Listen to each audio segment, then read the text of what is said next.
Cycle Solutions is your one-stop shop for upgrades and service. Cycle Solutions, Fort Myers, and CycleSolutions.com. Taking your bike from the street to the strip.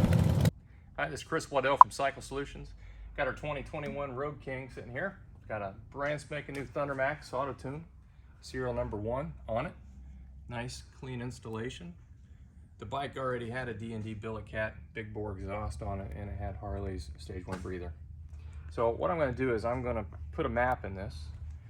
I'll turn the bike on and it'll go through linking. Now, I'm using a map that we've built and it's stored in a different location. It'll be stored under File. If you were going to Thundermax's website, you would go and get it from EFI Maps. In this particular case, it'd be EFI Maps, throttle by wire.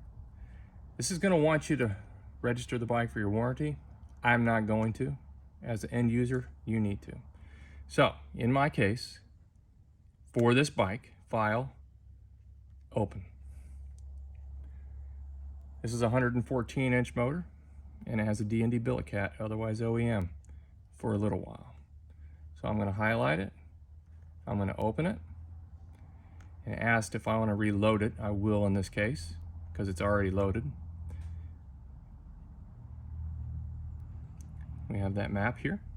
Now I'm going to write it.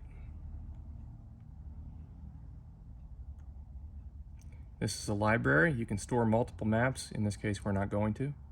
So I'm just going to say OK. And these bikes do have automatic decompression valves. Yes.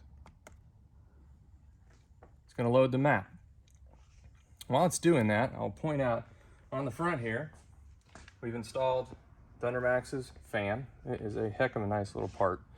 Behind the radiator. The bike's pre-wired for it, so when it reaches 210 degrees of cylinder head temperature, it turns the fan on, and it'll turn the fan and stay on until the bike's cooled off a bit when you shut it down. So right now, it's transferring its data.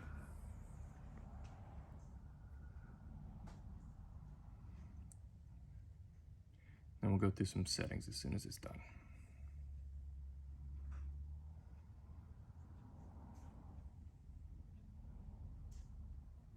Okay, so it's in.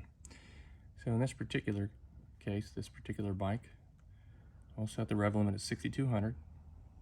The accelerator fuel is at 10 milliseconds. The speedometer calibration is correct at 44750. Hot idle is 944. The tach position is 80. Now, my experience tells me if I lower this to 65, they start easier, less cranking compression. Initial fuel pulse in this map is high. I prefer 151.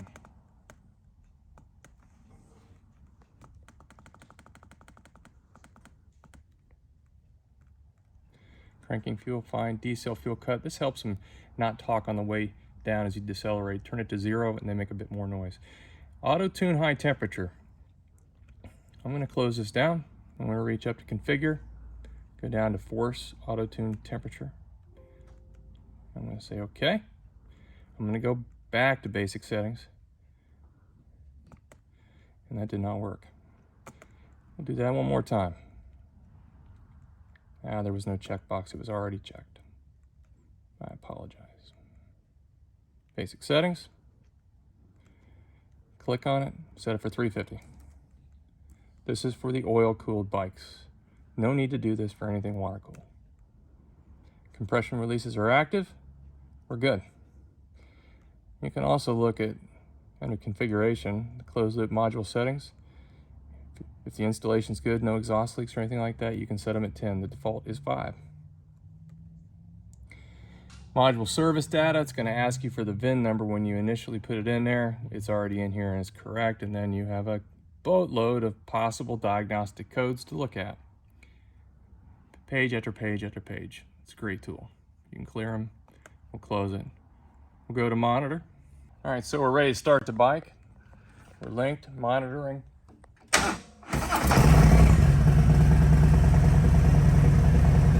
Let the oxygen sensor settle down.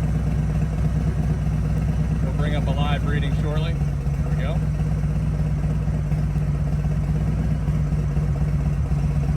See the cylinder head temperature, RPM. idle position, 29. What that means is there's no air leak whatsoever.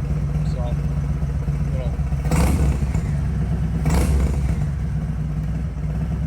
you want to disconnect it, you want to unlink, turn the bike off, and you're good to go. So we're gonna take this bike out, put some miles on it, see how it runs, but I can tell you one thing, it absolutely sounds smoother, the idle's better, the throttle response is unbelievably crisper than what the stock ECM had. It was almost like just totally delay retarded compared to that. It's crisp, so I can't wait to do more to this bike. So spent an hour in there on a dyno, bringing that map in. This bike just runs fabulously. But everybody cares about the numbers, so we'll look at the improvement from the baseline with the D&D to a Thundermax with the D&D on the dyno. So it's already running, it's already noisy. Follow me on in.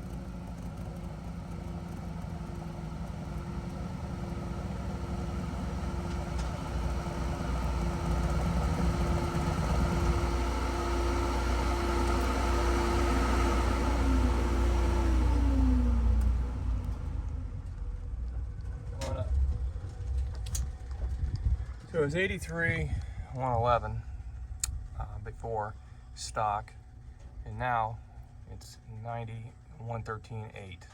So roughly starting about the same spot. A little bit of a jump on the very bottom end, and then just slightly more across, but as soon as you hit 3,000 RPM, then it separates all the way across. Now the rev limiter is at 62 versus the factory, which is a soft limiter at 56. And the top speed limiter for that matter is obviously not engaged in this bike anymore. So I had it to 140 up here yesterday. So anyhow, I guess the moral of the story here is this is a really great running motorcycle, and it's just stock. It's unbelievable how good it runs compared to the factory ECM. So thanks for tuning in. If you want to be notified when new videos from Cycle Solutions are released, hit the like and subscribe button to follow us.